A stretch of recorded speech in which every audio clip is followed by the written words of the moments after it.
मैं सिर्फ उसके ऊपर ब्रीफली ये कहना चाहता हूं कि हमने तब से जब से ये हादसा हुआ हम ये सोच रहे हैं कि इसके लिए एक बेहतरीन लेजिस्लेशन पास की जाए कि आगे से सिर्फ हमारी ख्वातीन को ही ना प्रोटेक्शन मिले, बच्चों को भी जो चाइल्ड अब्यूज के अंदर बड़ी बुरी तरह उनकी जिंदगियां भी तबाह होती हैं, उनकी फैमिली भी तबाह होती है।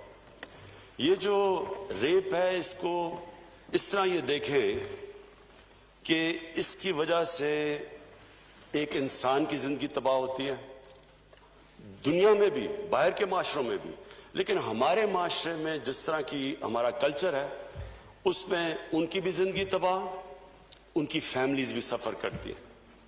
और मैं तो खास तौर पे सोच रहा था कि उन बच्चों के ऊपर क्या गुजरी होगी। ये सारी जिंदगी के लिए ये ट्रॉमा रहता है। तो उसके बाद हमने फैसला किया कि हम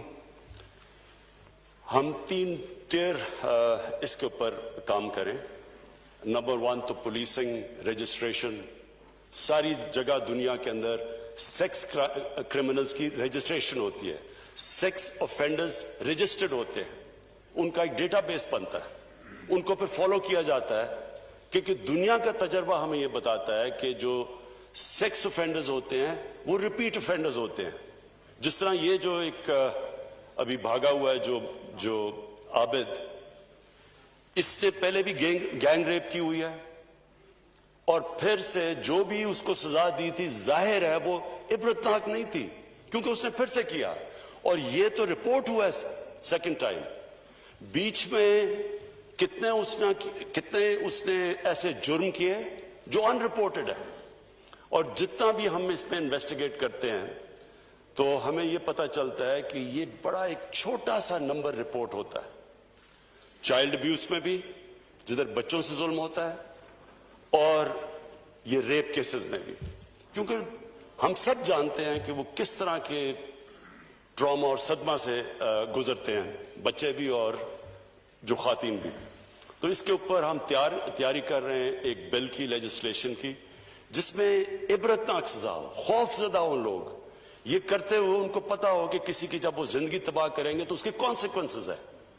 सो इंशाअल्लाह ये बिल तैयार हो रहा है, ये आपके सामने चंद दिनों में हम पेश करेंगे। और उसमें सिर्फ यही नहीं कि इबरतनाक सजा देनी चाहिए, उसके ऊपर भी डिस्कस कर रहे हैं, लेकिन ये भी कि जो हमने ये भी असेस किया कि ये भी जो हाल अगर हम पकड़ भी लें और इंशाल्लाह एक तो पकड़ के दूसरे को पकड़ भी लेंगे, उसके बाद भी उसको कन्विक्ट करना आसान नहीं है, क्योंकि जो जिस तरह की एविडेंस चाहिए अदालत के अंदर वो बहुत मुश्किल होता है। क्योंकि जाहिर है जिस तरह की वो एविडेंस देनी हो विटनेस बॉक्स में खड़े होके, वो बहुत मुश्किल होता है। तो उसके लिए भी हम